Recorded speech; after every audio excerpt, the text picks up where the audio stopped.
हमारे साथ भागवत पुराण की जोर से बोलिए, जितनी जोर से बात याद है उतनी जोर से बोलिए। भागवत पुराण की, सद्गुरुदेव भगवान की, श्री व्यास महाराज की, शुभदेव महाराज की, कीर्ति माधव सरकार की, कृष्ण जन्मभूमि की, सनातन धर्म की, सनातन धर्म की, सनातन धर्म की, अधर्म का, अधर्म का, अधर्म का, प्राणियों में, प्राणियों में, प्राणियों में गौ हत्या, गौ हत्या, गौ माता की, गौ माता की सेवा, गौ माता की जय तो बहुत दिनों से सेवा भी कर रहे हैं। गौ माता की सेवा, गौ माता की सेवा। राधे राधे, राधे राधे, राधे राधे, राधे राधे। चलिए प्रभु नाम संकीर्तन करते हैं। हरे कृष्ण, हरे कृष्ण कृष्ण, हरे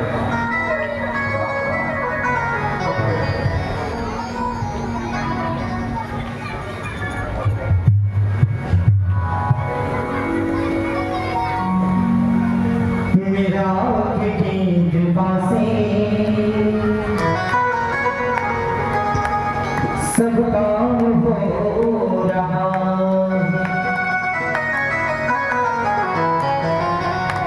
करते हो तुम कन्हैया, करते हो तुम कन्हैया, मेरा नाम हो रहा है, मेरा आपकी कृपा से सब काम हो रहा, मेरा आपकी कृपा से सब काम हो रहा। करते हो तुम कन्हैया, करते हो तुम कन्हैया, मेरा नाम हो रहा है, मेरा आपकी कृपा से सब काम हो रहा, मेरा आपकी कृपा से सब काम हो रहा है। जय हो,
मोहन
तुझे जब भला ऐसा कौन होगा दुनिया में हो मेरा तेरे जैसा कौन होगा तुझ जैसा बंदा भला ऐसा कौन होगा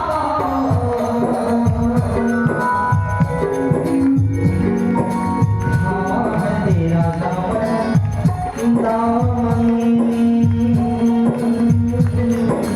हाँ तेरा दामन आराम हो रहा है हाँ तेरा दामन आराम हो रहा है करने को तू कन्हैया करने को तू कन्हैया मेरा राम हो रहा है मेरा अपनी कृपा से सब काम हो रहा है प्रभु आपकी दया से सब काम हो रहा है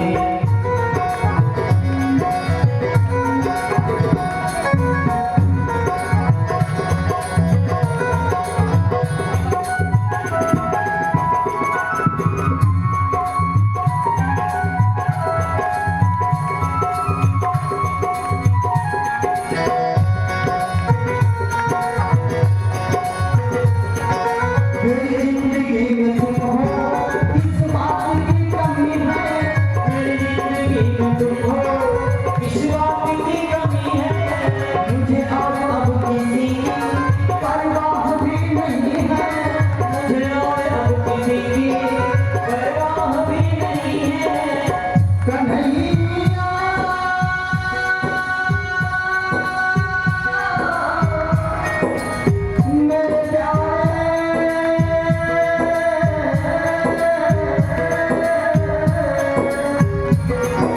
मेरे मेरी जिंदगी में तुम हो उस बात की कमी है मुझे और अब किसी की परवाह भी नहीं है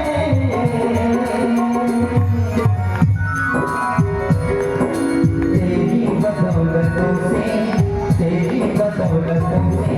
सब काम हो रहा है तेरी बदौलतों से सब काम हो रहा है करनी हो तू कन्हैया करनी हो तू कन्हैया मेरा राम हो रहा है मेरा अपनी कृपा से सब काम हो रहा है प्रभु आपकी दया से सब काम हो रहा है मेरा आपकी कृपा से सब काम हो रहा है मेरा आपकी कृपा से सब काम हो रहा है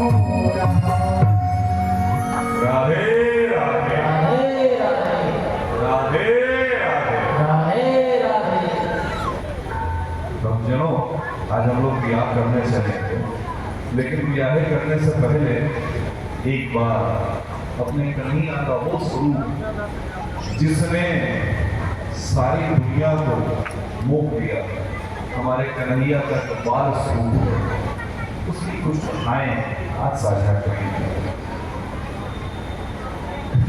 कथा को आगे बढ़ना उसके पहले एक विषय जो आप लोगों के समक्ष मुझे लगता है कि रखने की बड़ी इच्छा है।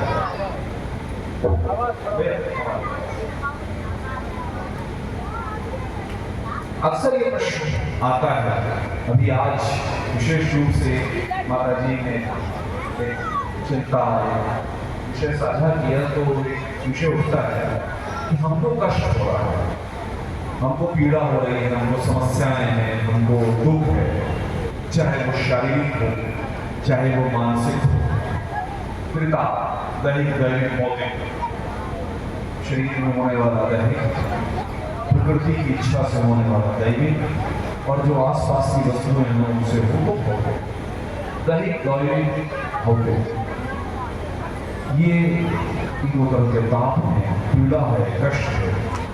तो हम भक्ति करते हैं, महाराज जी आप कहते हैं कि भक्ति करिए, नाम जप कीजिए, और हमारे जैसे हम तो बहुत छोटे आते हैं, बड़े बड़े लोग भी यही कहते हैं, हरे नाम केवला, नानक नाम जहाज है चढ़े से उतरे पार। तो फिर ये नाम जब हम जो कर रहे हैं, ये जो हम किसी की प्रार्थना कर रहे हैं, जिस नाम से, चाहे वो कन्हैया के नाम से, चाहे वो राधे रानी के नाम से, ये बिल्कुल चुप। नहीं तो हम एक साथ कहीं कहीं भौतिक तीनों ताप देंगे। ठीक है ना महाराज जी? तो हम ये जो जप कर रहे हैं, हम ये जो पाठ कर रहे हैं, हम ये नाम जप कर रहे हैं, या सौभाग्यवश अगर हमें गुरुदेव की कृपा प्राप्त हुई है, तो गुरुमंत्र प्राप्त है, तो गुरुमंत्र के जप को कर रहे हैं, तो क्यों हमारा कष्ट क्यों नहीं कटता और क्या प्रक्रिया है? तो एक छोटी सी कथा आप लोगों के साथ साझा करूं, वास्तविक है, बड़ों के मुंह से सुनी, वास्तविक घटना है कि वृंदावन जी में नंद बिहारी लाल की धरती में, इस वृंदावन जी में एक, उस वृंदावन जी में एक संत, वो संत एक मंदिर में रहा करते थे, बड़े सात्विक प्रवृत्ति के थे, सन्यासी थे और हृदय से सन्यासी थे। दुर्योगवश, पूर्व जन्म के पाप कर्मवश किसी ने उनसे कह दिया कि शालीग्राम जी की आप माला बना लो। नाम रखते तो उन्होंने कहा शालीग्राम जी की माला बना लो। शालीग्राम जी की माला बना लो, शालीग्राम को छेद के माला। अब जो लोग जानते हैं उनको मालूम है, जो नहीं जानते मैं उनको बताता हूँ। हमारे यहाँ ग्रंथों के अनुसार, शास्त्रों के अनुसार, जो शालीग्राम जी हैं, शालीग्राम जी की जो शिला है वो साक्षात श्री विष्णु का शरीर है। तो मतलब अति पूज्य, पूज्य में भी पूज्य माना गया शालीग्राम जी की शिला। तो उस शिला में आप छेद करते तो बड़ी बुरी बात है। खैर, अब जिसने कहा, उन्होंने विचारों ने क्या सोचा, उन्होंने उसको कील से छेद कर दिया, 108 शालीग्राम की, और बड़ा सा झोली बना दी, उसी में लगातार ऐसे अब कोई भागवताचार्य आए होंगे, कोई संत आए, उन्होंने देखा कि महाराज क्या पाप कर दिया आपने, आपने शालीग्राम जी का, एक शालीग्राम जी को जरा सा टूट जाता गलती से, तो बहुत बड़ा पाप है। और आपने इतने सारे 108 शालीग्राम लिए, उसको छेद कर दिया, तोड़ दिया, कितना बड़ा पाप किया, प्रभु ये ना कीजिए। हमने बेचारों को बड़ी आत्मग्लानि हुई, बड़ा कष्ट हुआ, बड़ी पीड़ा हुई, बड़े दुखी हुए बेचारे। उन्होंने उसी क्षण गए और उन्होंने कहा कि अब ये शरीर अधम है, ये प्रभु के मंदिर में रहने लायक है, तो गौशाला चले। अच्छा, अब तक जब तक उन्होंने ये विचार नहीं किया, तब तक उनका शरीर साधारण था, कोई दुख नहीं। उन्होंने कहा कि मैं गौशाला में रहूंगा, और जैसे ही वो गौशाला पहुंचे, उसके कुछ ही देर में उनको कोढ़ हो गया। वो गायों की सेवा करते रहते थे, वो कोढ़ बढ़ रहा था और उनके शरीर से दुर्गंध लगातार दुर्गंध आ रही थी, लेकिन वो वही गौशाला में पड़े हुए प्रभु का नाम ले रहे थे। अब आप एक बार जरा सा ठहरिए, जरा सा सोचिए, अज्ञानतावश उनसे ये पाप हुआ, जानबूझ के कुछ नहीं किया, अज्ञानतावश हो गया, लेकिन फिर भी उनके शरीर से दुर्गंध आ रही, कोढ़ का कष्ट, शरीर गल रहा, शरीर गल रहा था। तो उस मंदिर के जो महंत जी थे, उन्होंने कहा कि हम आपका इलाज करने के नहीं, ये ही आवश्यक है। जब तक ये कष्ट, ये पीड़ा नहीं मिलेगी, तब तक मेरा पाप और कोई तरीके से कट नहीं सकता। तो लगातार नाम जप करते, नाम जप करते करते वर्षों बीत गए, और दुर्गंध वैसी आई कि एक सिद्ध पुरुष, वास्तविक सिद्ध पुरुष पहुंचे। मैं महाराज जी आपको थोड़ी सी बात कर रहे हैं। अब वहां इतनी दुर्गंध हो चुकी थी कि गाँव के अलावा जिन गाँव की सेवा करते तो कोई और रह नहीं पाता। कहा, उन्होंने कहा प्रभु क्यों आवश्यक है प्रभु, ये जीवन भर की बात है, हमारे दर्शन लेना है, हमारा मन टूट जाएगा। अब कन्हैया का चमत्कार देखेंगे, या उस नाम का चमत्कार विषय कहा, कन्हैया माधव कृपा करो। और वहां जो दुर्गंध थी वो एक क्षण में सुगंध में परिवर्तित हो गई। ऐसी जो सुंदर सुगंध है, तो ऐसे की बड़ी सुंदर सी सुगंध आने लगी। अब जो सिद्ध संत थे, उन्होंने उनको समझ में नहीं आया, पास आया, क्या ये कि आप इतना इसके पूर्व की तपस्या करते हैं, मैं तो जानता हूँ आप वास्तविक हृदय से सन्यासी।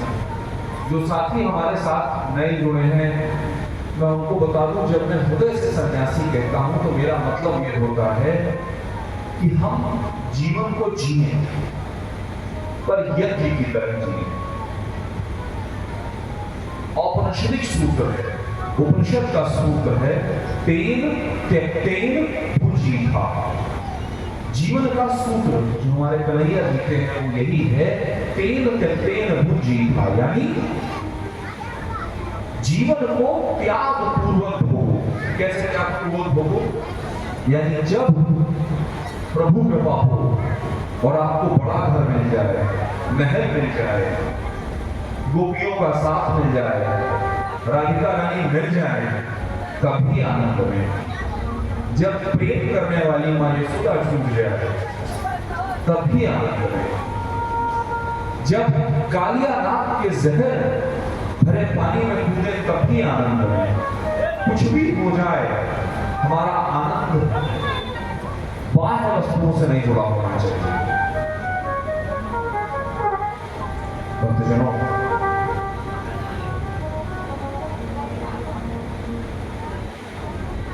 जीवन में कष्ट और पीड़ा आएंगे, ये जीवन का मूल स्वभाव, इसको नहीं बदला जा सकता।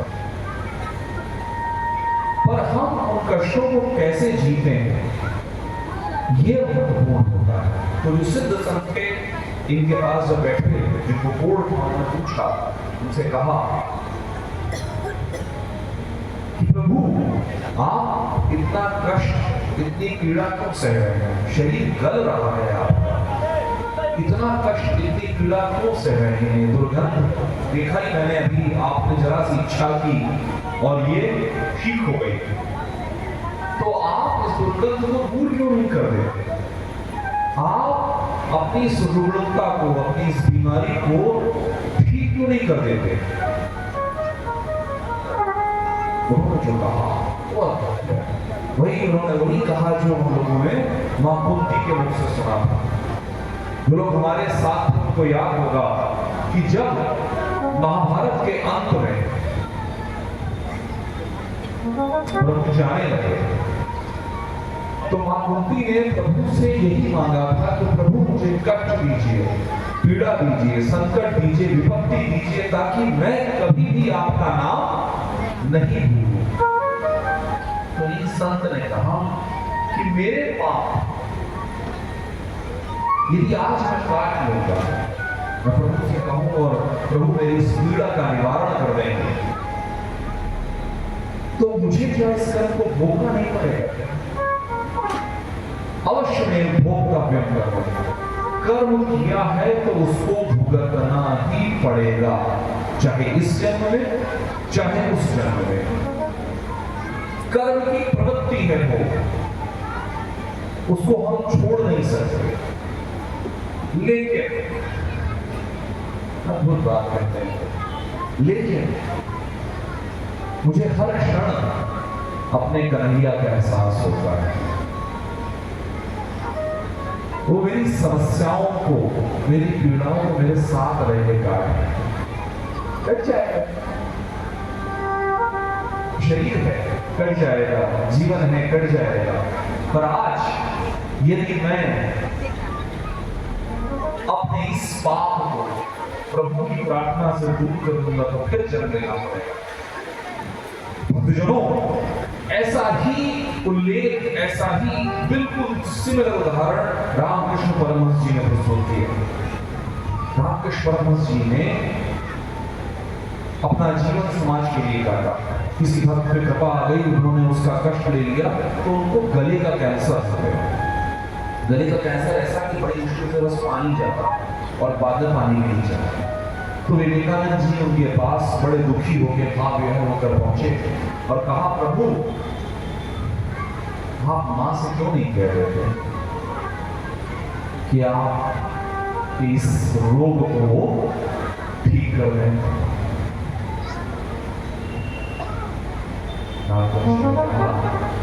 तू ही जाके बोल दे, ने रोका है क्या?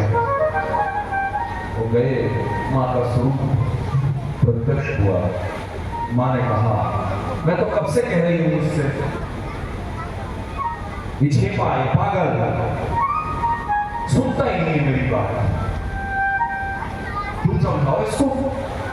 मैं तो कह ही रही हूं कि एक बूंद जल ले, मेरा आह्वान कर और मैं सब ठीक कर देंगे।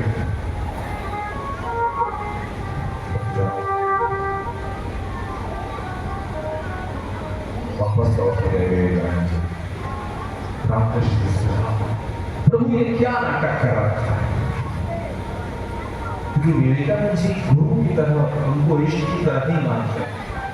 भक्तजनों, हमारे गुरुदेव भगवान कहते हैं और जीवन में उसको उतारने का प्रयास करते हैं कि इष्ट, गुरु और मंत्र, इन तीनों में कोई भेद नहीं।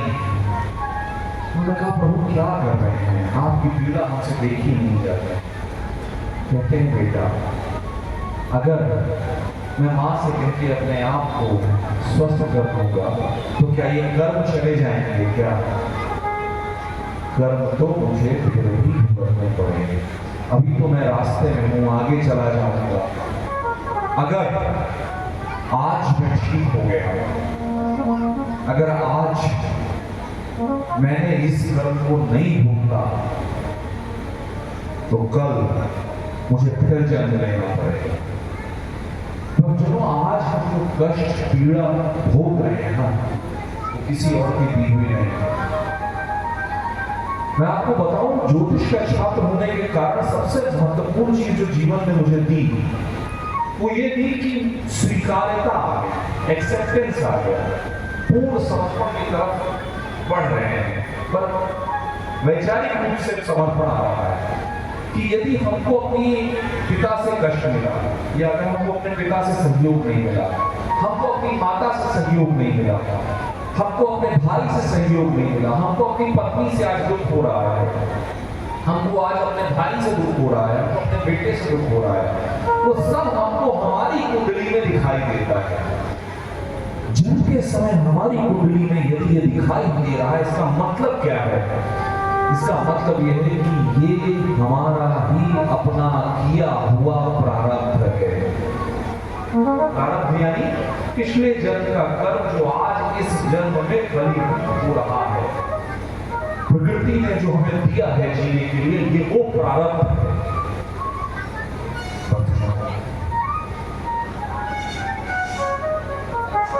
जीवन में कष्ट आएगा, पीड़ा आएगी ही आएगी, सुख आएगा तो दुख आएगा ही, क्योंकि ये उसकी नियति है, ये उसका चक्र है। जैसे सुबह होगी तो शाम होगी, शाम होगी तो रात होगी, और रात कितनी भी गहरी हो, रात कितनी भी काली, सुबह होगी ही। वैसे ही जब दुख मिल रहा है तो उसको स्वीकार।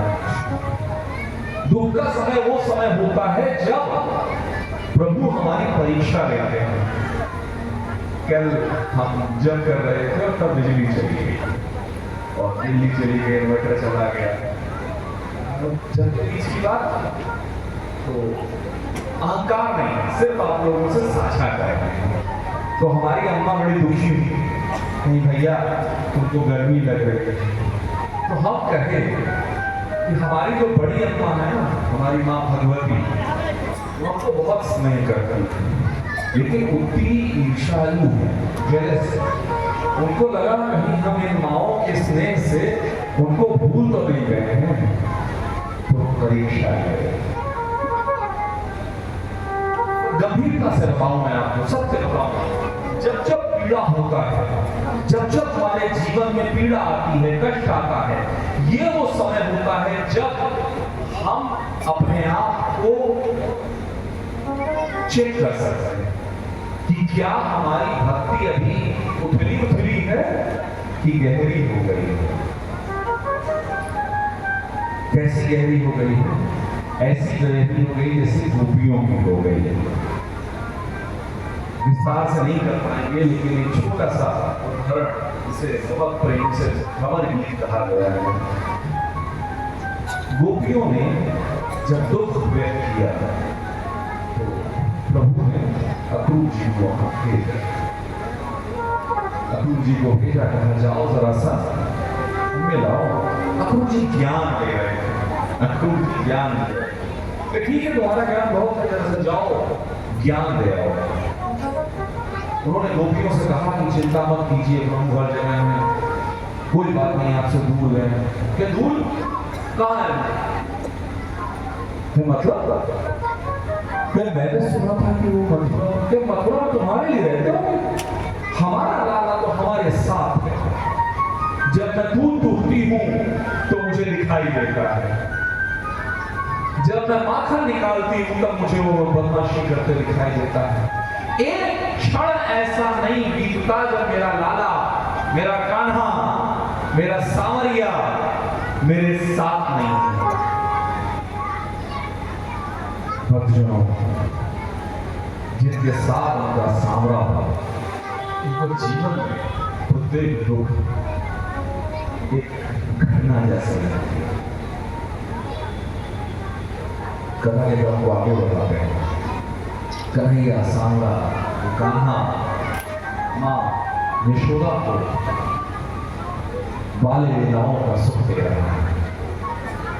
एक दिन माँ को बड़ी चिंता हुई कि ये दूध पीते पीते तृप्त ही नहीं होता, कहीं ऐसा तो नहीं कि इसको अपच हो जाएगा।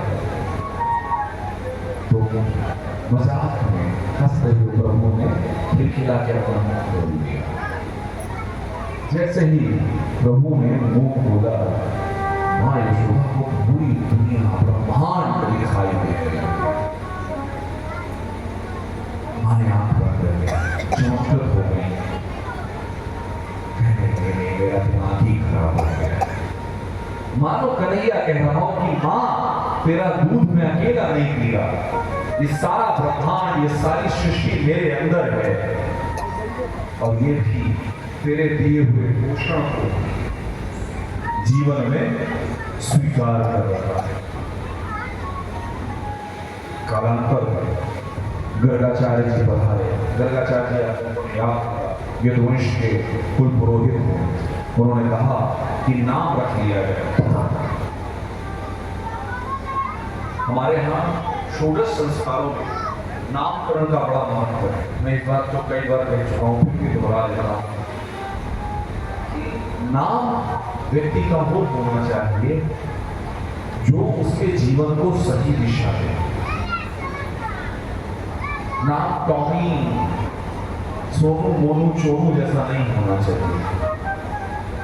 जो लोग हमारे साथ शुरुआत से, उनको याद होगा कि अजामिल को सिर्फ उस नाम में बचा लिया। तो भक्तजनों, गर्गाचार्य जी पधारे, उन्होंने कहा नाम रखना आवश्यक है। तो नंद जी ने कहा कि प्रभु इतने संकट आ रहे हैं लाला पर, सबके सामने अगर हम नाम रखेंगे, आप यदुकुल के कुल पुरोहित हैं, लोगों को लग हो जाएगा, शक हो जाएगा, क्योंकि यही 8वां पुत्र है। तो गर्गाचार्य जी ने कहा एकांत में गौशाला में हम लोग नामकरण करते हैं गाँव वालों का। तो रोहिणी जी के बड़े पुत्र बलराम जी का पहला नाम रखा गया रोहिणी, यानी जो रोहिणी से उत्पन्न हुआ। रोहिणी यानी जो रोहिणी से उत्पन्न हुआ रोहिणी। फिर उन्होंने कहा ये सारे समाज को सुख शांति देने वाला होगा, कुल को एक करने वाला होगा, इसलिए उसका दूसरा नाम होगा राम। इसके अंदर बहुत बल होगा, इसलिए इसका नाम होगा बलराम। ये समाज को जोड़ के रखेगा, इस समाज को जोड़ के रखेगा, इसलिए इसका नाम होगा संकर्षण। फिर कन्हैया की तरफ देखते हुए कहा इनके तो इतने नाम हैं कि जीवन बीत जाए फिर भी नाम लेना खत्म नहीं हो सकता। पर इस युग में इन्होंने कृष्ण वर्ण चुना, इसलिए इनका एक नाम होगा कृष्ण। इस युग में, इस स्वरूप में ये मन को कर्षित कर लेंगे। जो भी इनके सामने आएगा उसको वो आकर्षित कर लेंगे, इसलिए इनका नाम होगा कृष्ण। ये वसुदेव के पुत्र हैं, इसलिए समाज इनको कालांतर में श्री वासुदेव के नाम से भी जानेगा। उन्होंने कहा कि आप इनकी विभिन्न लीलाओं को नहीं जानते, मैं जानता हूं, इसलिए मैं कहता हूं कि ये पूरे समाज की पीड़ा और कष्ट को हर लेंगे। कन्हैया थोड़े बड़े हुए, बाल लीलाएं चल रही हैं, मिट्टी में खेलते हैं। एक दिन पता नहीं क्या मनाया, गोपिकाओं के साथ कहते हैं कि राधिका रानी से हमारा ब्याह करवा दो। किसी की जाते हुए उन्होंने बारात देखी और बोलते हैं राधिका से हमारा ब्याह करवा दो। हम माँ क्या जवाब दे उस भोले से लाला को? आप बताइए, आप ही माँ करवाएंगे ब्याह? लेकिन करवाएंगे, आज ब्याह तो करवाएंगे हम लोग। आज हम लोग ब्याह देखे, पटाखे भी चलने लगे,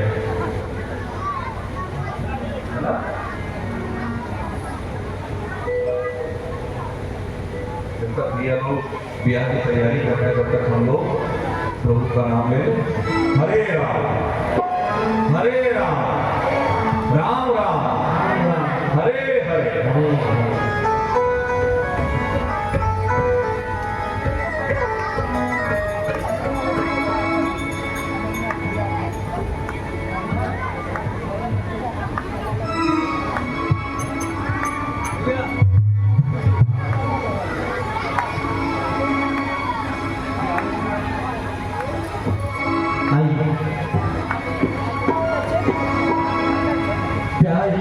प्यारी मैया,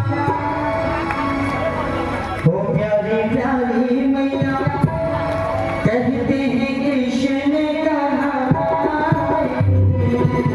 क्या राधा से खरीदे सगाई, राधा से खरीदे सगाई। प्यारी हो प्यारी मैया, हो प्यारी प्यारी मैया, कहते हैं कृष्ण कन्हैया, राधा से खरीदे सगाई, राधा से खरीदे सगाई।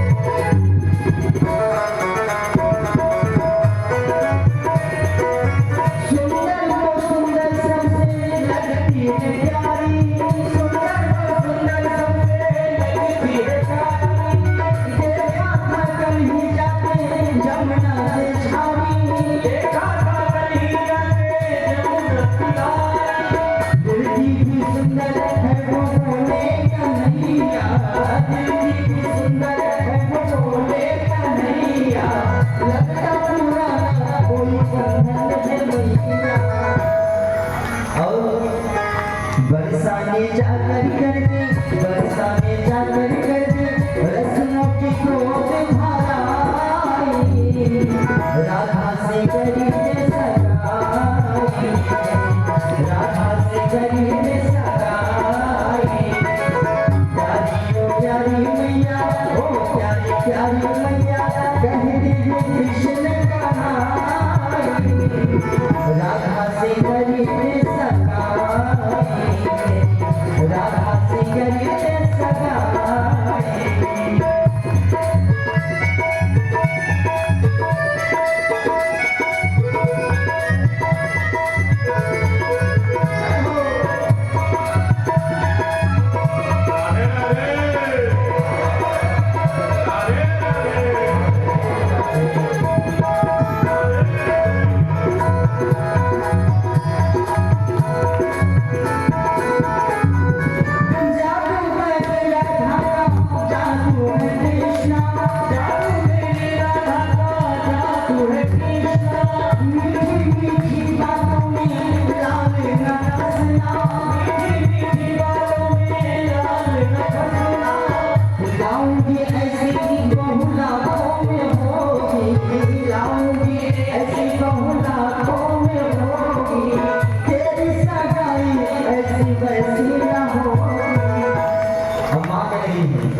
राधा से कटी करने, राधा से कटी करने, इसमें है तेरी भलाई।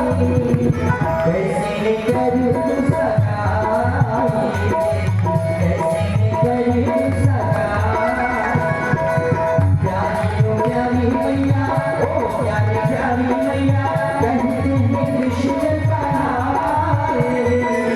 राधा से करके सगाई, राधा से करके सगाई, राधा से करके सगाई, राधा से करके सगाई।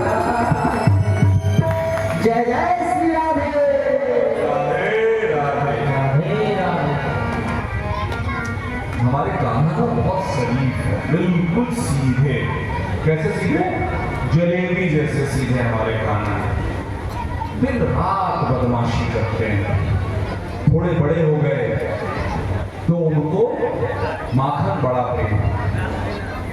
अब बच्चे हैं, माँ को लगता है कि ज्यादा माखन देखो तबीयत ना खराब हो जाए, समझाते हैं, मनाती हैं, लेकिन नहीं। फिर थोड़े बड़े हो गए, चलने लगे, तो एक दिन माँ नहीं थी तो मटकी फोड़ दी, माखन लिया, खाया और थोड़े थोड़े में ले जाके बंदरों में बांटने लगे। मैंने कहा ये क्या कर रहे हो? क्या मैं नहीं कर रहा हूँ, ये तो फैला हुआ था, बंदरों ने फैलाया हुआ है, मैं तो सिर्फ देख रहा हूँ। हाँ तुमने कुछ नहीं किया। फिर एक दिन माखन की मुट्ठी तोड़ी, वहां पर पानी बिखरा हुआ था, पानी में अपनी छवि देखी, तो अपनी ही छवि से कह रहे हैं थोड़ा तुम खा लो, थोड़ा मैं खा लेता हूँ, अम्मा को नहीं बताऊंगा। तभी अम्मा तुम ये क्या बदमाशी कर रहा है, किससे बोल? क्या दे दो अम्मा, ये कौन आया हुआ है? इतनी ताली जितनी है ना, ये ताली तोली हुई है, मैं तो मना कर रहा हूँ, नहीं तोलो, दे दो। ऐसी प्यारी प्यारी लीलाएं करते हैं हमारे कान्हा। थोड़े बड़े हो गए, बदमाशी जारी है, कभी चलते हैं, कभी घुटनों चलते हैं। एक दिन थोड़ा थोड़ा दौड़ रहे थे, लेकिन तेज दौड़ने लगे। अम्मा ने कहा गिर जाएगा, नया नया चलना सीखा है, धीरे चल। अब बदमाश तो नहीं है, कहीं यहाँ की मटकी फोड़ दी, वहां मटकी फोड़ दी। अब यशोदा वरिष्ठ वय में मां बनी, थक गई। भक्तजनों, हम जब तक दुनिया के पीछे पीछे भागते हैं, पीछे पीछे दौड़ रहा था, आगे आगे भाग रही थी मधुशाला। अब थक कर बैठ गया तो मेरे चारों ओर चक्कर काट रही है मधुशाला। ये जीवन है, जब तक आप वस्तुओं के पीछे भागते रहेंगे, भागते रहेंगे, भागते रहेंगे, वो माया दौड़ाती रहेगी। जब आप ठहर जाएंगे, अपने इश्क को समर्पित कर देंगे कि अब नहीं दौड़ा जाता, अब नहीं चला जाता, कहीं नहीं पहुंच पा रहा, अब आप ही संभालो, तो कहीं या कुछ चल जाए। क्या हुआ मां, थक गई हो? तो मैं तेरे हाथ पैर बांध दूंगी, वो बांध दूंगी, क्योंकि तू बहुत बदमाश है। कन्हैया का एक बहुत प्यारा नाम है दामोदर। क्या है? दामोदर। उदर कहते हैं पेट को, और दाम कहते हैं रस्सी। तो जो उदर में रस्सी से बांधा जाए वो है दामोदर। तो मां ने कहा मैं तुझे रस्सी से बांधू। मैं बांधूंगा ही नहीं। कैसे नहीं बांधेगा? अब मां रस्सी लाए जा रही है, बांधते जा रही है। हर बार 2 अंगुल रस्सी कम पड़ जाती है, नई रस्सी लाती है, फिर बांधती है। फिर 2 अंगुल रस्सी कम पड़ जाती है, फिर वो बांधती है।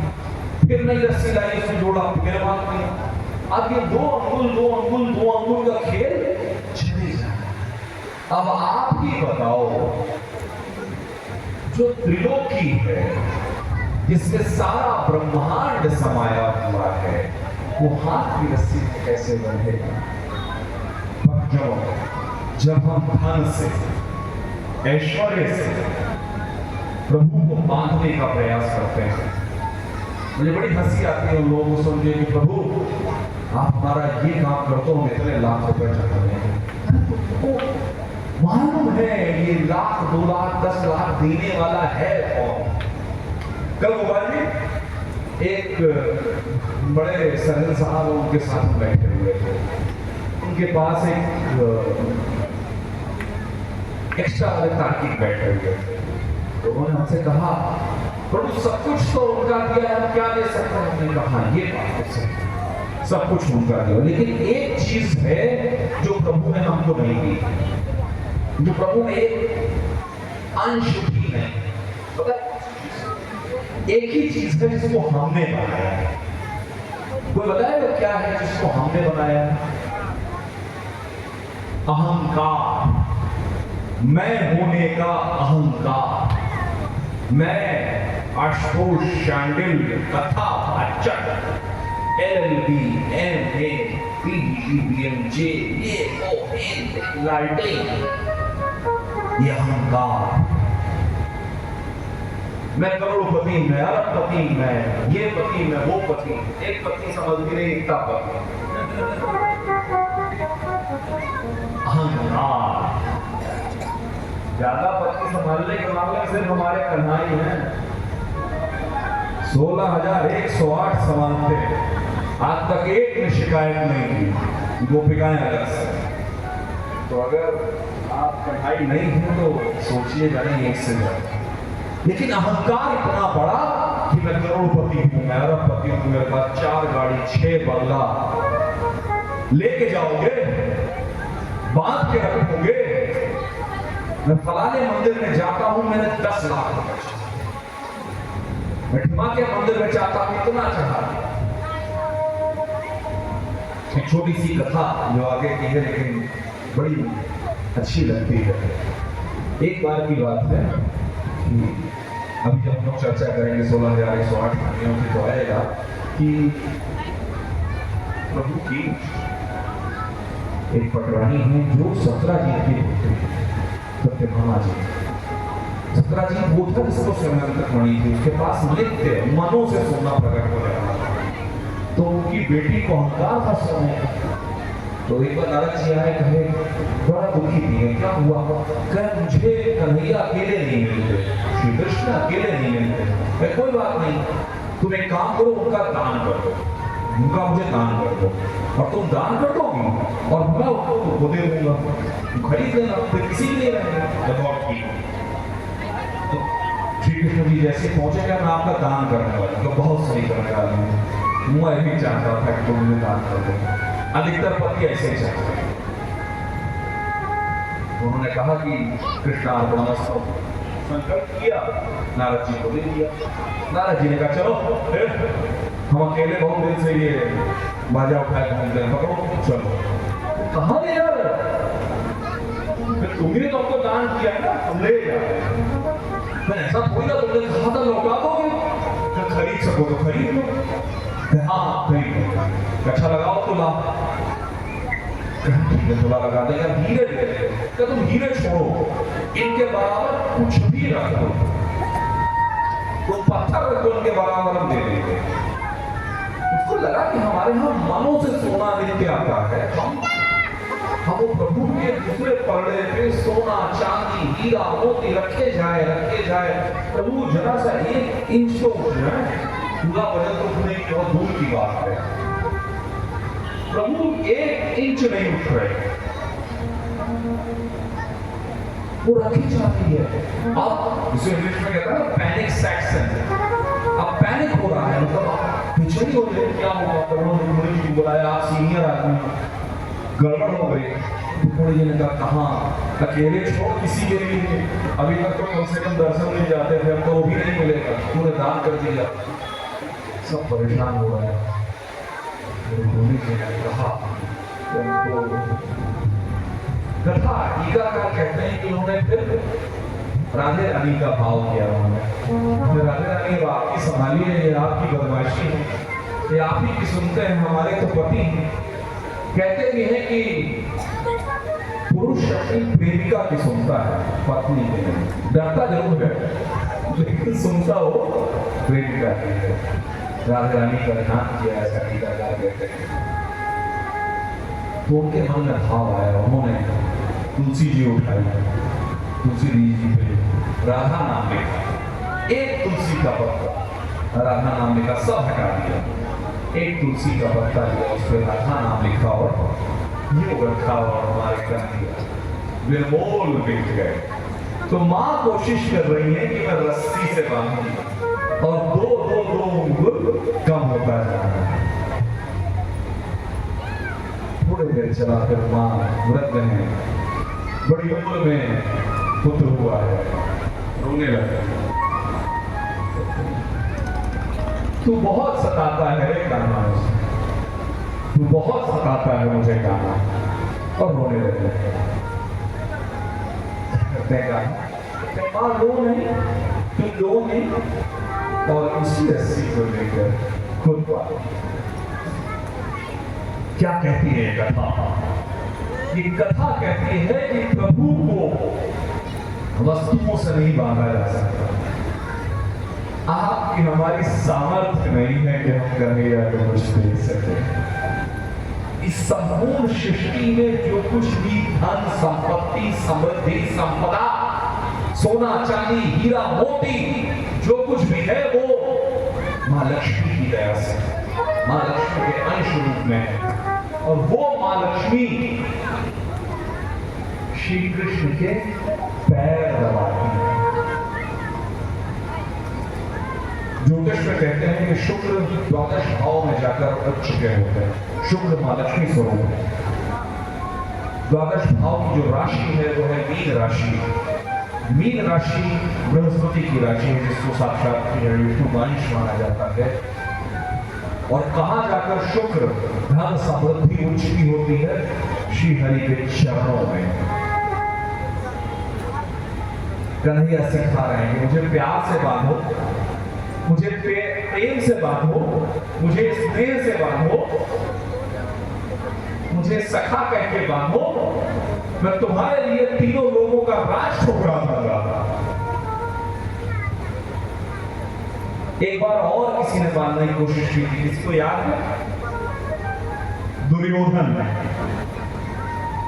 जब दुर्योधन वो शांति संदेश देने गए मेरे प्रभु, तो दुर्योधन ने सारी कुरुसेना बुला ली बांधने के लिए। क्या कहते हैं मेरे कन्हैया? दुर्योधन बांध मुझे। प्रभु विष्णु रूप में आए, पूरा का पूरा कुरुकुल चरणों में पड़ा। तो प्रभु ऐसा नहीं, अभी समय नहीं आया। मेरे कन्हैया को, मेरे कान्हा को, मेरे सांवरिया को, मेरे सखा को, मेरे माधो को बांध दीजिए, खूब बांध लीजिए। दरवाजे पे खड़ा मिलेगा राजा बलि की तरह। याद है ना, हम लोगों ने बताया राजा बलि के दरवाजे पे कन्हाई पहरेदार बन के खड़े, श्री कृष्ण रूप में, चारों हाथ, एक में गदा है, एक में पद्म है, सुदर्शन चक्र है, एक है मुद्रा में है, द्वारपाल बन के खड़े हैं कन्हैया। कब? जब आप अपना सिर उनके चरणों में रखते। तो भक्त सुनो, हमारे कन्हैया अपनी अम्मा की प्यार की रस्सी से बंध गए। उन्होंने कहा तुझे मैं ऊपर से बांधूंगा। मां से हवा भागता है, मुझे बड़ा डर लगता है। ऊपर से बांधा और अपना काम करके बेचारी मां गृहस्थ सारा घर संभालना है, और इतना लायक बच्चा है, यहाँ वहाँ सब जगह उसने माखन कराने वाला काम तो नहीं, पार्ट टाइम काम नहीं, फुल टाइम काम में परेशान कर। माँ घर को साफ करने के लिए चली। प्रभु उस उखल को खींचते खींचते घर के बाहर चले। घर के बाहर दो विशाल अर्जुन के प्रश्न, यमलार्जुन नाम के दो प्रश्न है विशाल। प्रभु उन दोनों वृक्षों के बीच से गुजर गए। ऊखर फंसा दिया, जरा सा झटका दिया, वो विशाल वृक्ष गिर गए। उस वृक्षों से दो बड़े सुंदर सोने चांदी इत्यादि रत्नों से सुसज्जित दिव्य पुष्प हो गए। उन्होंने अपना परिचय दिया कि प्रभु हम ऊपर और मणिदीप नाम के वो यक्ष हैं, हम कुबेर जी के पुत्र हैं। परीक्षित राजा परीक्षित सुखदेव से पूछते हैं कि प्रभु ये वहां कहां से आए? तो जो कथा सुनाई उसको संक्षिप्त रखूंगा, लेकिन ध्यान से सुनिएगा। मन क्या करवा सकता है? ये दोनों जो थे कुबेर के, ये दोनों पुत्र एक समय प्रभु की कृपा पाकर, महारुद्र महाशिव की कृपा पाकर एक समय निरंकुश हो गए। सरोवर में वो लोग स्नान कर रहे थे विभिन्न स्त्रियों के साथ, और ये सबके सब निर्वस्त्र थे। तभी वहां से देवर्षि नारद आए। देवर्षि नारद ने इन लोगों को देखा तो जो स्त्रियां थी उन्होंने तो अपने आप को ढक लिया, पर ये उसी तरह से पड़े रहे। क्यों? पहले तो वारुणी यानी मदिरा का मत, और दूसरा राजमत, धनमत, हमको कुबेर के पुत्र हैं, हम महादेव के अनुचर हैं, हमको क्या हो? भक्तजनों, नारद जी ने कहा कि तुम्हारा ये जो पाप है ये क्षमा नहीं है, ये क्षमा करने योग्य नहीं है। तुम्हें मैं श्राप देता हूं कि जिस तरह से पेड़ों की तरह सीधे खड़े थे, जब समझ में नहीं आता कि इसके समक्ष कैसे वस्त्र पहनने चाहिए, तो तुम पेड़ ही हो जाओ। जब उन्होंने प्रार्थना की तो उन्होंने कहा ठीक है, जब प्रभु श्री हरि विष्णु द्वापर अवतार में आएंगे तब वो तुम्हें मुक्त करेंगे। भक्तजनों, जब वो दोनों प्रकट हुए तो प्रभु के समक्ष हाथ जोड़कर खड़े हो गए। प्रभु ने कहा आशीर्वाद। इस पंक्ति को थोड़ा सा ध्यान से सुनिएगा करके। ये लोग युगों से वहां पर वृक्ष बनकर खड़े थे, और जैसे ही इनको अपना वास्तविक स्वरूप प्राप्त होता है, ये क्या मानते हैं? ध्यान से सुनिएगा। वाणी गुणान कथने क्षणों कथाया हस्तौ च कर्मसु मनस्तव पादयोर मन। बाकी आपको सुना के बोल नहीं करूंगा, लेकिन संक्षिप्त में बता दिया। क्या कहते हैं वो? हमारी वाणी, ध्यान से सुनिएगा, 2 मिनट हमारी तरफ ध्यान नहीं, कोई पंचायत नहीं। हमारी वाणी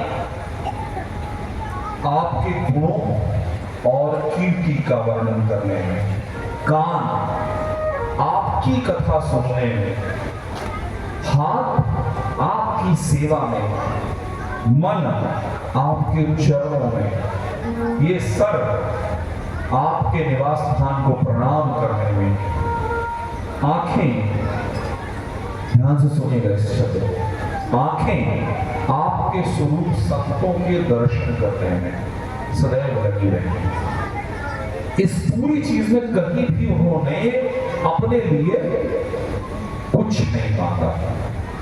उन्होंने हर तरह स्वयं को भक्ति से जोड़ने का ही अनुरोध किया प्रभु से। क्यों? क्योंकि जीवन में, फिर वही कहता हूं, सुख और दुख आएंगे, पर यदि प्रभु के चरणों में हमारा मन लगा रहेगा, हमको संतों का साथ मिलता रहेगा, तो या तो उस कष्ट को दूर करने का उपाय मिल जाएगा, या उस कष्ट को, उस कुष्ठ को सहने की सामर्थ्य मिल जाएगी। भक्तजनों, हमारे कन्हैया इस बाल रूप में ऐसे मनमोहक हो गए हैं। कहते हैं कि वो श्री हरि विष्णु नारायण, वो श्री हरि विष्णु नारायण जिनके गुण को कहने के लिए शेष के सहस्त्रों तन कम पड़ जाते हैं, जिनको नारद सरकारिक ऋषि दिन रात भजते रहते हैं, वो ताही अहीर की छोरी छछिया भर छाछ से नाच नचाओ। एक बार कन्हैया ऐसे ही माखन की मटकी तोड़ते हुए पकड़े गए, उनका हाथ पकड़ के लाए तो क्या कहते हैं मां से, क्या कहते हैं भैया, मैया मोरी, क्या कहते हैं, मैं नहीं मार सकता ओ मैया,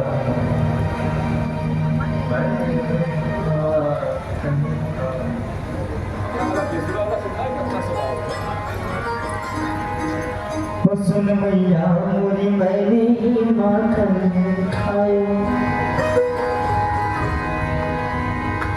सुन मैया मोरी मैंने ही माखन खायो,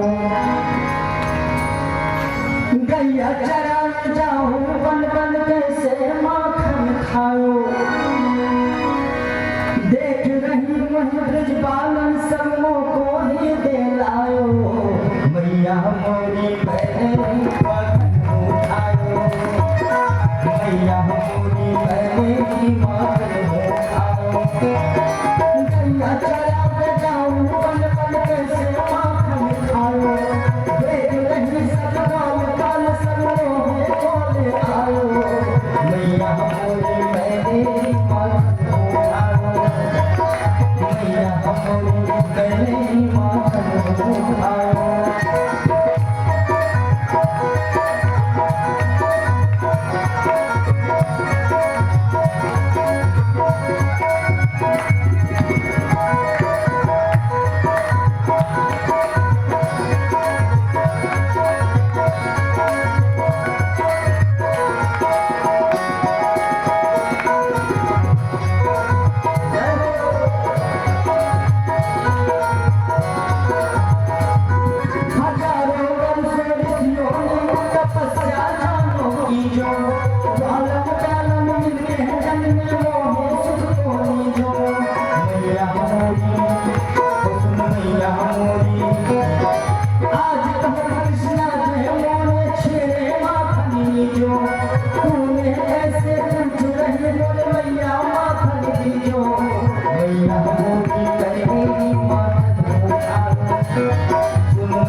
चार चार पहर बन से बट भारो सांझ पड़े घर आओ ओ मैया मोरी मैं नहीं मान खाए ओ मैया मोरी मैं नहीं मान खाए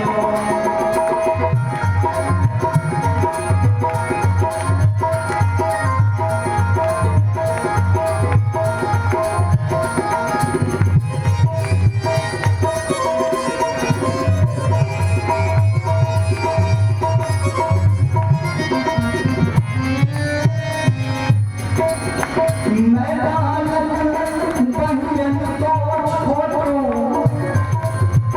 जीवो विधि को पारो मैं बालक बहन को छोड़ो जीवो विधि पारो बाल बाल सब बैर पड़े बर बस मुख लटकायो ओ मैया मोरी मैं नहीं मान खाए ओ मैया मोरी मैं नहीं मान खाए ओ मैया मोरी मैं नहीं मान खाए ओ मैया मोरी मैं नहीं मान खाए ओ मैया मोरी मैं नहीं मान खाए ओ मैया मोरी मैं नहीं मान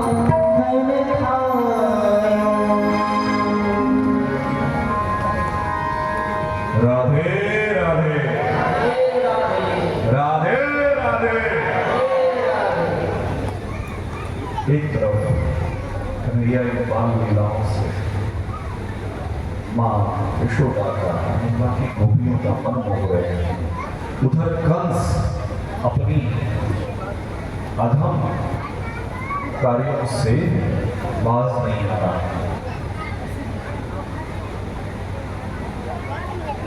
एक के बाद एक वो राक्षसों को असुरों को भेज कर रहता है। बकासुर जो बगुले के रूप में आया, अघासुर जो राक्षस के रूप में आया, एक विशाल काय अजगर रखकर आया, उसने प्रभु का वध करने का प्रयास किया। दोनों को प्रभु ने वैकुंठ पहुंचा दिया। ये सारे खेल तमाशे चल रहे थे, पर प्रभु बिल्कुल सरल स्वरूप में थे। इस सरल स्वरूप में कई लोगों को अहंकार हुआ और प्रभु ने उन सबके अहंकार का दमन किया। कहते हैं कि अहंकार जो है वो प्रभु का पूजन है। इसमें सबसे रुचिकर महत्वपूर्ण जो मुझे लगता है, जिस कथा को मैं अक्सर कहता हूँ और बार बार अपने आप को भी सुनाता हूँ, ब्रह्मा जी को मोह हो गया। ब्रह्मा जी को मोह हो गया, ब्रह्मा जी को अहंकार हो गया। ब्रह्मा जी ने कहा पता नहीं क्यों सब लोग इस बच्चे को भगवान भगवान कह रहे हैं। ब्रह्मा जी तो फिर इस बात को अंडरलाइन कर रहा हूं कि ब्रह्मा जी को मोह हो गया कि ये और भगवान वो भी 16 कलाओं से युक्त पूरा होता, ये जो एक कटोरी छाछ के लिए इन गोपिकाओं के सामने नाच रहा है, ये कन्हई जो घर भर में माखन चुराता घूमता है, ये एक दिन ब्रह्मा जी ने परीक्षा लेनी चाहिए। याद रखिए, परीक्षा लेने के पहले सोच लेना चाहिए कि क्या हम अगले से बड़े हैं। स्मरण रखिए, एक बार ऐसी ही प्रभु की परीक्षा लेने की कोशिश मां सती ने की। मां सती का अहंकार भी टूटा और उनको वो शरीर भी छोड़ना पड़ा। तो सोच लीजिएगा, कभी किसी संत की, किसी सत्पुरुष की, किसी देवस्थान की परीक्षा लेने के पहले 1000 बार सोचिएगा कि कहीं ऐसा ना हो कि लेने के देने पड़ जाए। ब्रह्मा जी ने एक दिन जब ये लोग खेलने जाते थे तो ब्रह्मा जी ने सारे जितने भी गोप इनके मित्र थे उन सबको अंदर ध्यान कर दिया, उन सबको छुड़ा दिया। प्रभु ने देखा, प्रभु चाहते तो उसी क्षण ब्रह्मलोक से ले आते, फिर प्रभु ने कहा नहीं, तुमको खेलना है ना, आओ, this game can be played by two, तुम ले गए हो ना, ले जाओ। उन्होंने अपने अंश रूप में उतने ही गोप, उतने ही बचिया बछड़े सब प्रकट कर दिए और संध्या काल को लोग दौड़ रहे हैं। 1 साल तक तो बचिया बछड़े वो अपनी माँ बाप परिवार के साथ रहे, गायों के साथ रहे।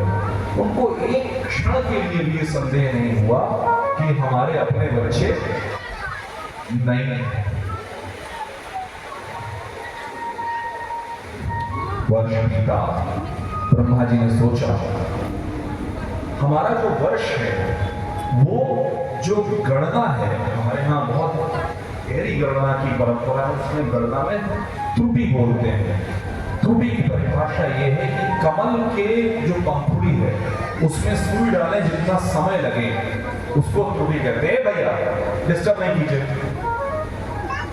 जो बोलना चुपचाप बैठ के बोलिए। अरे हमको देखिए चली नहीं, जो बोलना था बोल चुके, हमारा सुनिए, हमको सुनना है, वो यहीं रहेंगे, यहीं की है, हम बहुत दूर से आए हैं, अभी चले जाएंगे, है ना, ज्यादा परेशान करेंगे तो कल चले जाएंगे, दुखी मत करके सुनिए बताइए ना भैया, बताइए हम परसों जाने वाले, फिर भी हमारी बात नहीं सुन रहे हो, ये तो रहती है। तो काल गणना की जो सबसे छोटी यूनिट है, जैसे मिनट सेकंड होता है, हमारे पूर्वजों ने उससे भी गहरी बात कही। त्रुटि यानी एक कमल की जो पंखुड़ी है उसमें सुई डालने में जितना समय लगता है उसे त्रुटि कहते हैं। तो हमारा 1 वर्ष जो है वो ब्रह्मा जी के एक त्रुटि के बराबर है। तो ब्रह्मा जी उस एक त्रुटि में वापस लौट गए। जब उन्होंने देखा कि यहां तो कुछ परिवर्तन ही नहीं हुआ तो प्रभु के समक्ष वो हाथ जोड़कर खड़े हुए, प्रभु गलती हो गई, अब एक बार गलती हो गई, अब दोबारा नहीं होगी, हम समझ गए प्रभु। प्रभु ने ब्रह्मा जी का मोह भंग किया, अहंकार। एक चीज समझे ना, प्रभु जिस पर स्नेह करते हैं, जिस पर प्रेम करते हैं, उसका अहंकार मोह तोड़ देते हैं, और जिससे स्नेह नहीं करते, जिसको शत्रु समझते हैं, उसका अहंकार बढ़ने देते हैं और बढ़ो और बढ़ो। क्यों? क्योंकि एक समय ऐसा आएगा कि तुम्हारा गुब्बारा टूट जाएगा। प्रभु की कृपा होती है जब हमको कष्ट होता है, प्रभु की कृपा होती है जब हमारा अहंकार टूटता है, प्रभु की कृपा होती है जब हमारा मोह टूटता है। ब्रह्मा जी का मोह तोड़ दिया प्रभु। उसके बाद एक असुर था नीलकासुर नाम का, जिसने ताड़ का एक बहुत बड़ा वन था, उस पर कब्जा किया हुआ था। गदहा के रूप में रहता था। किस रूप में? गदहा। उसको उठा पटका हमारे बलराम जी ने हिसाब पूरा जय श्री राम कर दिया। अभी मामला पूरा नहीं हुआ। क्यों? क्योंकि यमुना जी के पास कालियादह में एक नाग रहता था, विशाल नाग, जिसके 101 उसने उस पूरे हिस्से को विषमय कर रखा था। इतना विष की कोई छू ले तो जल जाए। कन्हैया ने कहा कि अब उसके जाने का समय हो गया। कन्हैया ने एक दिन समय तय किया और कालियादह में उतर गए। वहां उन्होंने कालिया को ठीक से हिसाब किताब किया, उसके फन पर नाचा, ऐसा नृत्य किया कि सारी सृष्टि ठहर कर देखने लगी। देव यक्ष किन्नर सब पधारे, सब ताल दे रहे थे और प्रभु नाच रहे थे। कालिया का अहंकार तोड़ा प्रभु ने और जब कालिया ने अपना सर प्रभु के चरणों में रख दिया, भागवत में बस थोड़ा सा और समय दीजिए, मुझे मालूम है आप लोग बड़ी बात बड़ी प्रतीक्षा है, बस थोड़ा सा मुझे और समय दीजिए, पता नहीं दोबारा कब आप लोगों से मुलाकात हो। लेकिन ये विषय बड़ा महत्वपूर्ण है कि भागवत में आता है कि इसके सर पे 101, तो जब भी वो कोई एक सर उठाए प्रभु उसी पर पैर मारे। यानी हमको प्रभु के समक्ष अपने अहंकार को नहीं उठाना। अगर हम प्रभु के समक्ष अपने अहंकार को उठाएंगे तो प्रभु उसको नीचे करेंगे ही करेंगे। कालिया की 101 पत्नी आई, प्रभु को प्रार्थना की, प्रभु ने उसके परिवार की प्रार्थना को स्वीकार किया, छोड़ दिया और उसको रमणीक द्वीप पे जाने का आदेश दिया, जहां पर वो सुरक्षित रह सकता था, क्योंकि गरुड़ जी वहां पर उसका वध नहीं करेंगे। इसके बाद ये लोग वहीं रात में सो गए तो पेड़ों में आग लग गई, जिसको दावानल कहा जाता है। तो प्रभु ने वहीं खड़े खड़े उस दावानल को पी लिया। उसके बाद अगली सुबह जैसे ही ये लोग आगे बढ़े तो मुंजावती आया। मुंजा यानी सरकंडा, सरकंडा समझते हैं चलो, सरकंडों का पेड़ आया। तो लोग गुजरने से रगड़ हुई तो आग लग गई। तो प्रभु ने कहा तुम सब लोग आंख बंद करो, और वो अग्नि भी पी ली। टीकाकार कहते हैं कि ये एक साथ 3 अग्नियों का विवरण आता है। पहली विषाग्नि, कालिया दाह के विष की अग्नि। दूसरी पेड़ों से जलने से जो अग्नि आई, दावानल। और तीसरी मुंजाग्नि, सरकंडों से। ये इस बात का प्रतीक है जिसकी बात हम लोग कई बार कहते हैं, सच्चिदानंद स्वरूपाय तापत्रय विनाशाय विश्वोत्पत्त्यादिहेतवे श्री कृष्णाय वयं नमः। हमारे कन्हैया तीनों तरह के ताप, दैहिक दैविक भौतिक सबका नाश कर सकते हैं। भक्तों कथा क्रम आगे बढ़ता है और सभी गोपियों ने कन्हैया को पाने के लिए कात्यायनी व्रत किया हुआ है। कात्यायनी व्रत के फलस्वरूप वो चाहती हैं कि कन्हैया को पा लें, परंतु उसमें एक छोटी सी गड़बड़ हो रही है। वो स्नान करने जब जाती हैं तो वस्त्र उतार कर जाती हैं। शास्त्रों में स्पष्ट उल्लेख है कि निर्वस्त्र नहीं नहाया जाता, और निर्वस्त्र सरोवर के अंदर तो, सरोवर या नदी के अंदर तो बिल्कुल नहीं नहाया जाता। प्रभु ने शिक्षा दी, उनके चीर छुड़ा लिए, वो सब बाहर निकली। टीकाकार ये भी कहते हैं ये भी एक लीला है। पूछे कैसी लीला है? हम वस्त्र कब और क्यों पहनते हैं? जब हम बड़े हो जाते हैं। छोटे बच्चों को क्या होता है? छोटे बच्चे ऐसे घूमते रहते हैं। वस्त्र तब आते हैं जब कहीं किसी अन्य का भाव होता है। टीकाकार कहते हैं कि गोपियों के मन में भी मैं और तुम का भाव है, यानी मैं अलग हूं और कन्हैया अलग। प्रभु गोपिकाओं को संदेश दे रहे हैं और गोपिकाओं के माध्यम से हम सबको संदेश दे रहे हैं, दिगंबर हो जाओ। दिगंबर हो जाने का मतलब ये नहीं कि ये वाला कुर्ता उतार देना। प्रभु को इस वस्त्र से कोई समस्या नहीं, प्रभु को समस्या है आवरणों से। चेहरे पे चेहरा, चेहरे पे चेहरा, मुखौटे पे मुखौटा, कहीं झूठ का, कहीं बेईमानी का, कहीं मोह का, कहीं चापलूसी का। प्रभु कह रहे हैं कि मुझे पाना है। कात्यायनी व्रत आप इसलिए कर रही है ना कि मुझे पाले, तो मुझे पाना है तो सबसे पहले ये सारे चेहरे, ये सारे जितने भी आवरण पहने हुए हैं, मैं पुरुष हूं, मैं स्त्री हूं, मैं ज्ञानी हूं, मैं पैसे वाला हूं, मैं सन्यासी हूं, मैं तपस्वी हूं, मैंने इतना दान कर दिया, मैंने इतना छोड़ दिया, ये आवरण है। क्यों? क्योंकि हम वास्तविक रूप में तो आत्मा है, श्री हरि विष्णु का अंश। जब हम सारे आवरण उतार देते हैं तब हम क्या होते हैं? दिगंबर होते हैं, वस्त्र विहीन होते हैं, जैसे हमारे भोलेनाथ। प्रभु ने इस लीला के माध्यम से उनके मन में उस भक्ति को प्रगाढ़ किया और वरदान दिया कि आने वाली शरद पूर्णिमा को हम तुम्हारे साथ राष्ट्र करेंगे। कथा का क्रम आगे बढ़ता है और एक वो समय आता है जब इंद्र जी के लिए, इंद्रदेव की प्रार्थना के लिए यज्ञ होता है, पर इंद्र अहंकारी हो गए। इंद्र के अहंकार को दूर करने के लिए प्रभु ने सारे ब्रजवासियों से कहा कि आप इंद्र का यज्ञ मत कीजिए, आप 3 प्रत्यक्ष देवताओं का पूजन कीजिए। कौन से 3 है? पहला ब्राह्मण, दूसरा गौ और तीसरा गोवर्धन जी महाराज। प्रभु का आदेश हुआ।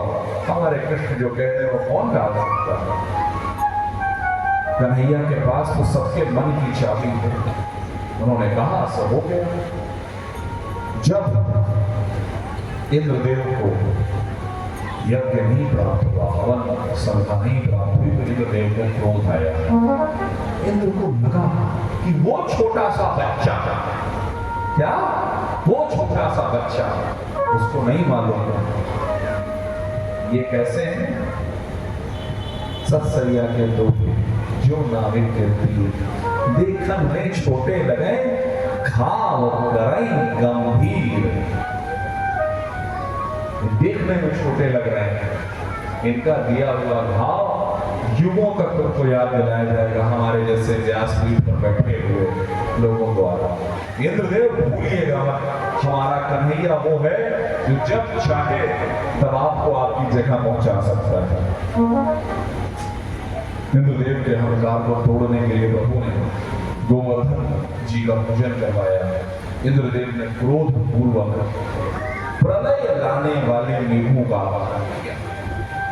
भगवत जी का मतलब स्पष्ट है, शब्द आया, प्रलय लाने वाले मेघों का आवाहन किया। और वो मेघ जब बरसना शुरू हुए तो प्रभु को समझ में आ गया कि इसको बदमाशी सूझ रही है। तो उन्होंने बोला, आओ, this game can be played by 2। तुमने अपनी चाल चली, अब हमारा भी स्वरूप जरा देख लो। कन्हैया ने कहा सब लोगों से चलेंगे, हम लोग गोवर्धन महाराज की शरण में चलेंगे। प्रभु ने गोवर्धन को उठा लिया। कार्तिक तृतीया से अक्षय नवमी तक 7 दिन तक प्रभु ने गोवर्धन को अपनी सबसे छोटी मूर्ति में उठाकर रखा। आज भी हम लोग उसके लिए गोवर्धन पर्व मनाते हैं। सबसे कहा इसी के नीचे खड़े हो जाओ। 7 दिन 7 रात तक प्रभु खड़े रहे और इंद्रदेव वर्षा करते रहे। वर्षा चलती रही। न प्रभु के भक्तों का मन टिका, पर इंद्र को बुद्धि आ गई। इंद्र को समझ में आ गया कि यह मामला चलने वाला नहीं है। अगर ज्यादा बदमाशी की तो मामला और बिगड़ सकता। इंद्रदेव ने प्रार्थना की, प्रभु मेरी गलती को आप ही संभाल सकते हैं, आप गुरु संभाल। और गुरु का क्या कर्तव्य होता है? अंदर हाथ सहार दे, बाहर गाहे जो। यानी गुरु वो है जो कुम्हार की तरह जब बर्तन मुलायम होता है तो अंदर हाथ लगाता है और बाहर से थपकी देते हुए शेप देता है, हमको आकार देता है, वो है गुरु। तो हे प्रभु आप वंदे जगत गुरु। श्री कृष्ण जी को जगत गुरु कहा गया है। हे जगत गुरु, आपने मुझे थपकी दी, अच्छा किया, ताकि मैं आकार पा सकूं। प्रभु ने इंद्रदेव को क्षमा किया, कहा ठीक, आगे से ध्यान रखें। संक्षिप्त में कथा को आगे बढ़ाते हुए एक बार वरुण देव को भी अंगीकार हो गया। नंद बाबा को उनके दूत ले गए, प्रभु गए प्रसाद में गए और वो महाराज से नंद बाबा को लेकर चले आए। ब्रजवासियों ने प्रभु से कहा, प्रार्थना की कि हम एक बार जीते जी वैकुंठ देखना चाहते हैं। प्रभु गए, वैकुंठ दिखाया और लेकर आ गए। अब शरद पूर्णिमा आ गई। शरद पूर्णिमा को प्रभु ने महाराज किया। इसमें आज विस्तार नहीं लेंगे, हम लोगों के पास समय नहीं है, पर 2-3 छोटे छोटे विषय हैं जो आप लोगों के साथ छोड़कर जाना चाहता हूँ। पहली चीज, पता नहीं किसकी गलती, हमारे बबलू की गलती या हमारे गुरुजनों ने ठीक से नहीं पढ़ाया उनकी गलती, पर हमको जब भी रास लीला शब्द सुनाई देता है तो हमको वो शरीर जैसा लगता है। रास लीला वो है जहां पर एक 7 साल का बालक, भागवत जी के अनुसार 7 साल का बालक है। कन्हैया जो है वो 7-8 साल के बालक हैं। आपको क्या लगता है 7-8 साल के बालक के अंदर शारीरिक काम आज नहीं होता तो क्या उस समय होगा?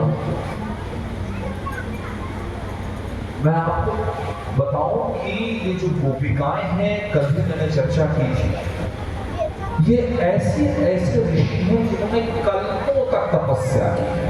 कल्प की परिभाषा मैं आप लोगों को एक बार बताऊं। हम सब लोग कलयुग शब्द समझते हैं, कलयुग समझते हैं ना, कई लाख साल का होता है समझते हैं ना ये बात। तो सबसे लंबा होता है सतयुग, फिर होता है त्रेता, फिर द्वापर और सबसे अंत में कलयुग। इस चारों युगों का जो क्रम है उसको कल्प कहते हैं। ऐसे 8-10 कल्पों तक तपस्या करने वाले ऋषि गोपिका बन के आए। आपको क्या लगता है, क्या वो शारीरिक सुख चाहते हैं? नहीं, ये महारास आध्यात्मिक है। ये महारास महासमाधि है जो कन्हैया ने अपने सारे भक्तों को एक साथ दी, उसे कहा गया महारास। इस महारास में शामिल होने तो हमारे भोलेनाथ भी आए थे, लेकिन वो कथा वो भजन फिर एक तरफ कन्हैया बड़े हो रहे हैं, दूसरी तरफ कंस की उत्सुकता। गाएंगे, हम लोग को बताएंगे वो वाला शिव जी तो आए थे। अरे तो फिर एक बार हो जाए, हमको लगा पता नहीं है बात करेंगे।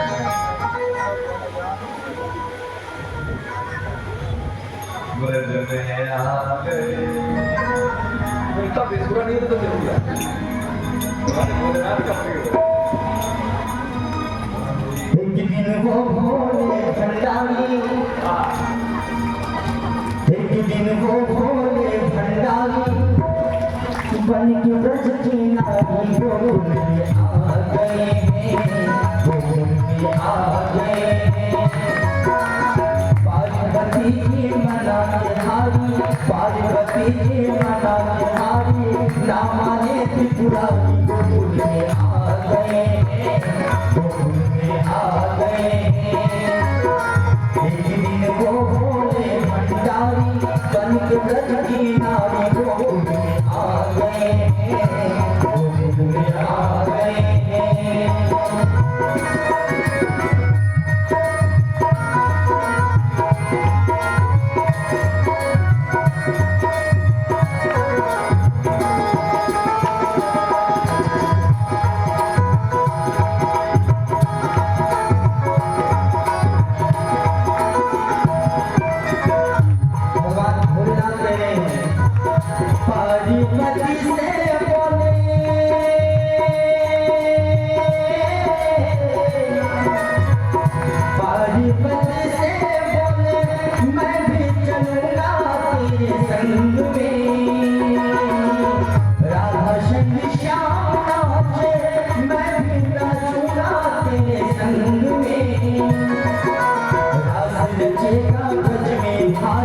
रास रचेगा ब्रज में भारी, हमें दिखाओ प्यारी गोकुल में आ गए, गोकुल में आ गए।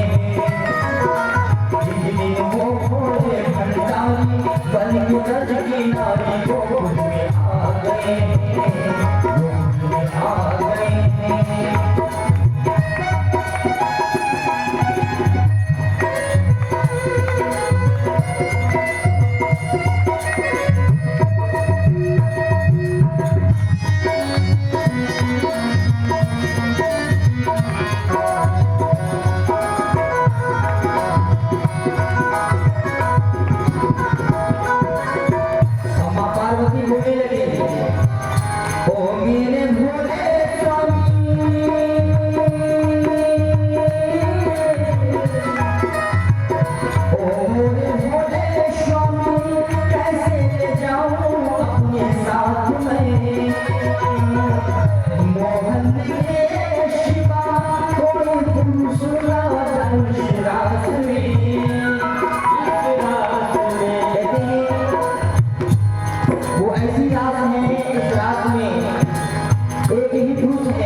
बाकी सब राधाएं और उनकी सखियां गोपियां हैं।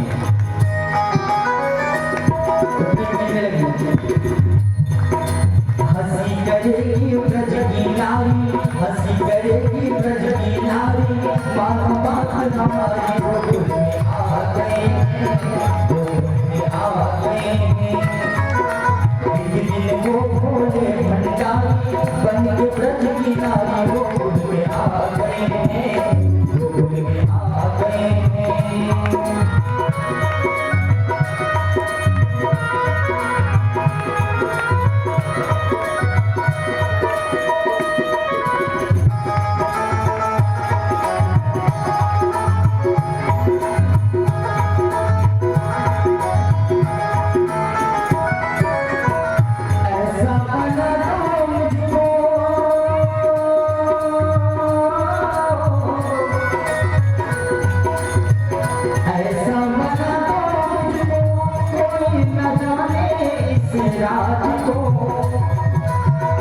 मैं हूँ सहेली ऐसा बताना ब्रजराज को, बना जुड़ा के सारी, बना जुड़ा के सारी, चाल चले मठवाली गोकुल में आ गए, गोकुल में आ गए।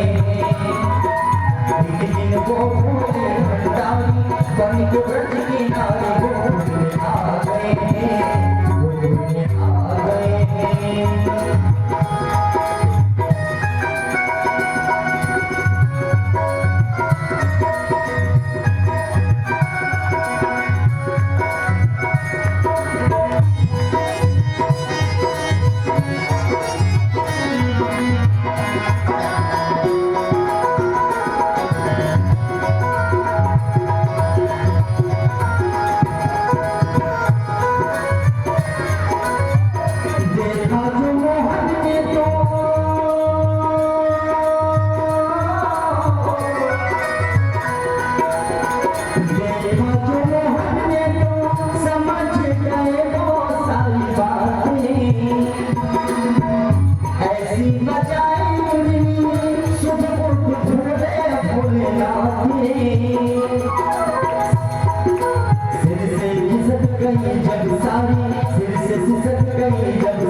जय जय श्री राधे।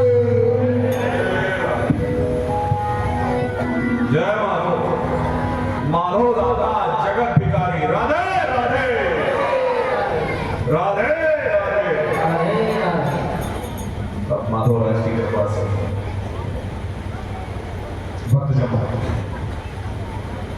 कंस को लग गया क्या मामला संभलने वाला है नहीं। कंस ने अक्रूर को भेजा, कहा अक्रूर जी आप ले आओ, हाँ कुछ नहीं करेंगे बस बात करें। अक्रूर जी समझ रहे थे, और फिर उनको वसुदेव जी और सब लोगों ने कहा ले आओ, क्योंकि आज नहीं तो कल ये होना ही है।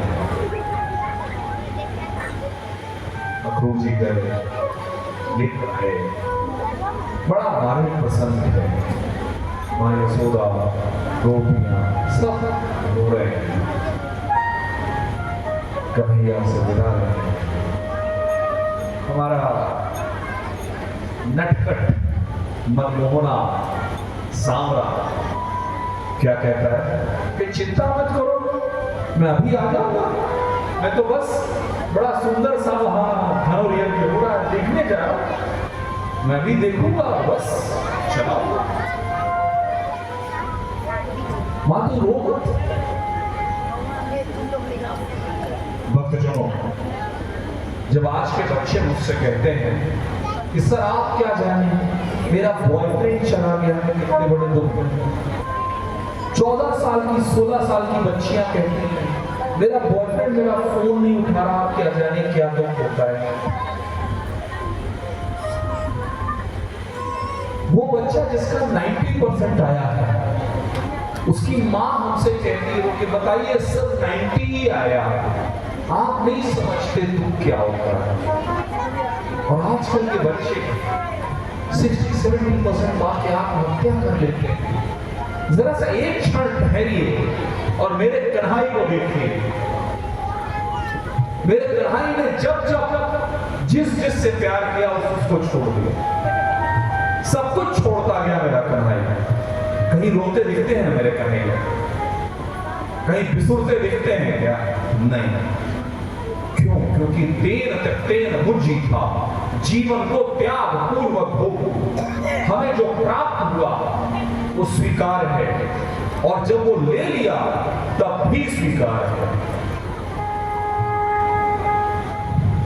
यशोदा के छोटे से गोद में खेलते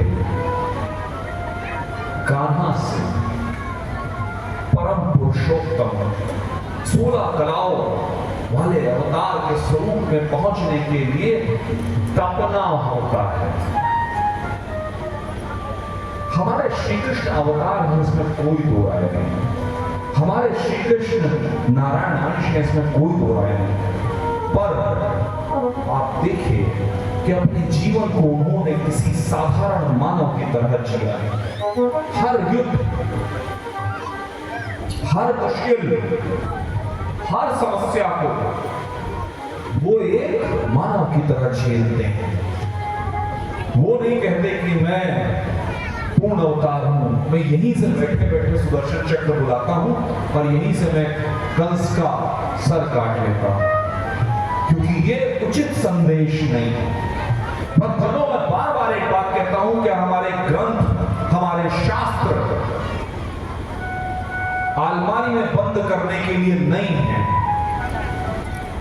वो जीवन जीने के लिए है। वो जीवन जीना सिखाने के लिए है कि जीवन जीना का सही रास्ता क्या है।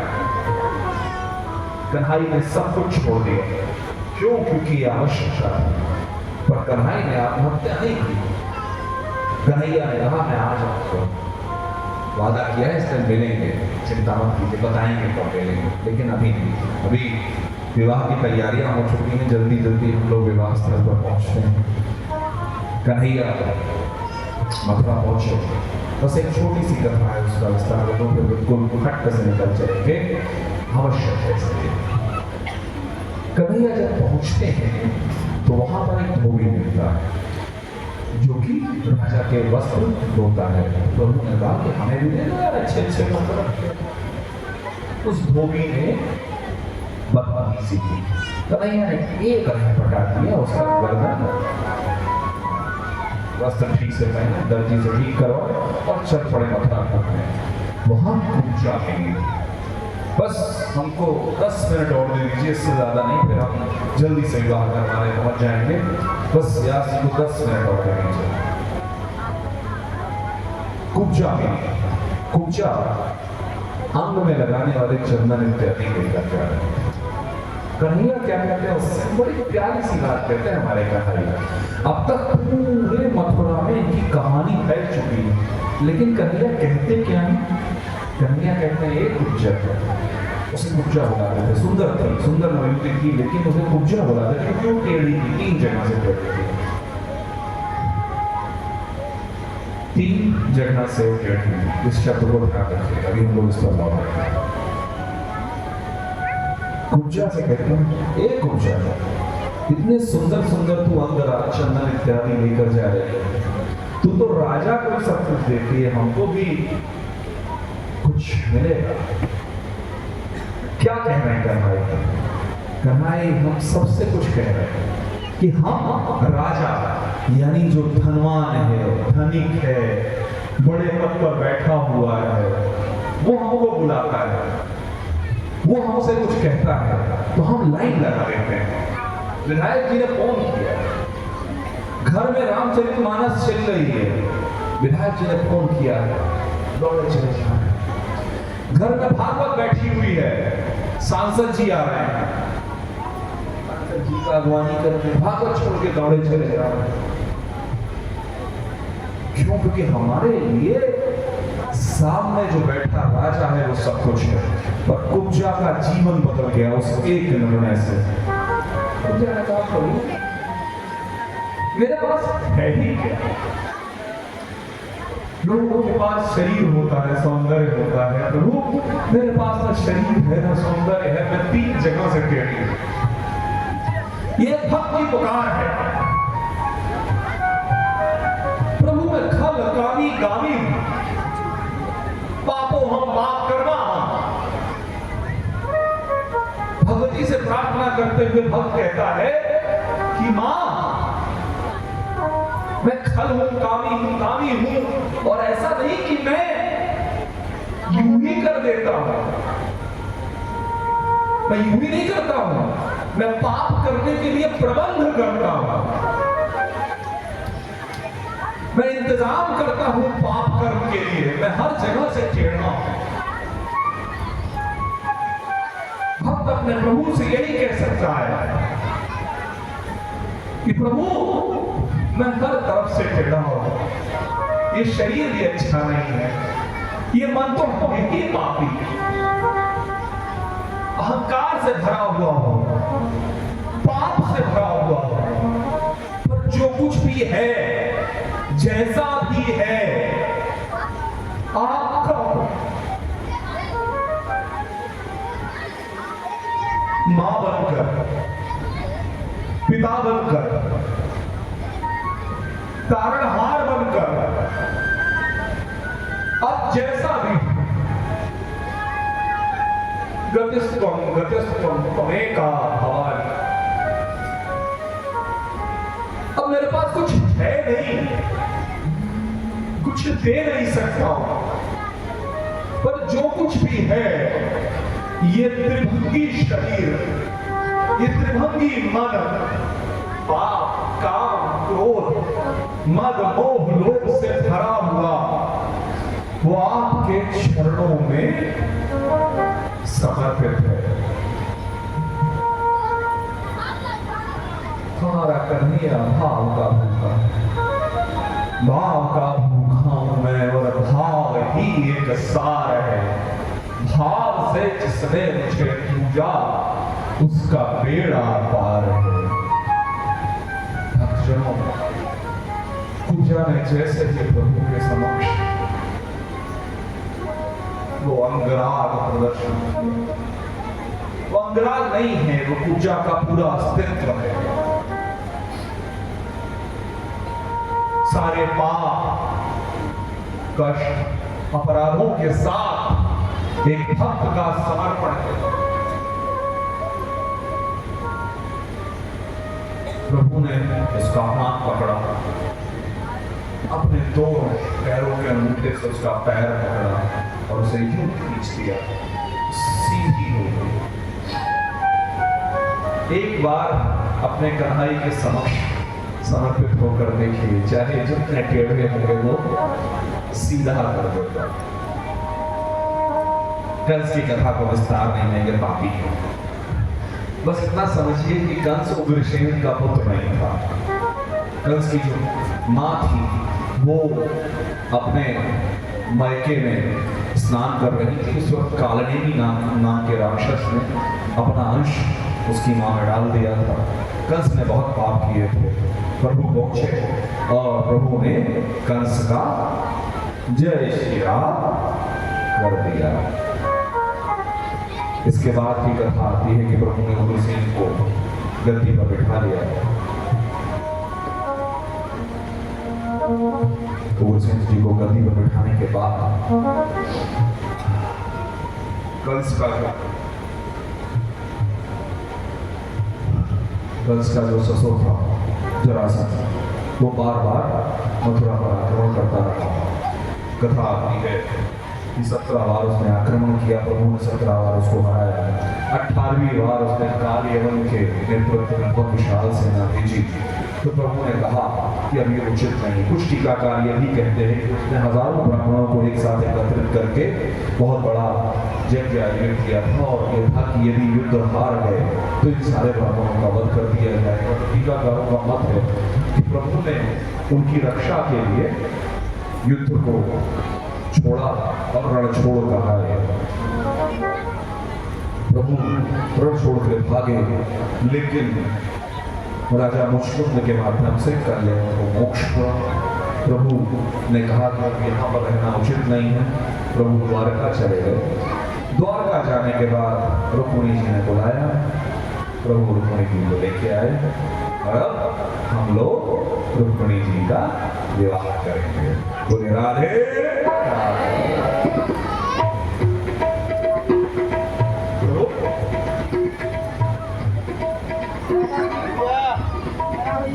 आदर्श भैया।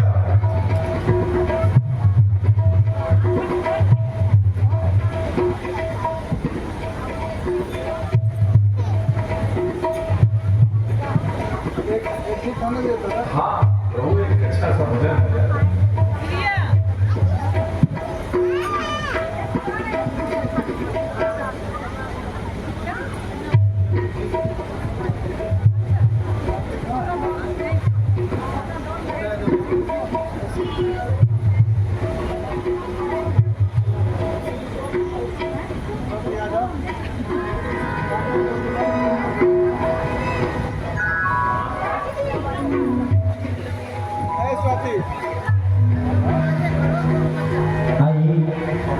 एक बार वृंदावन हम चलते हैं।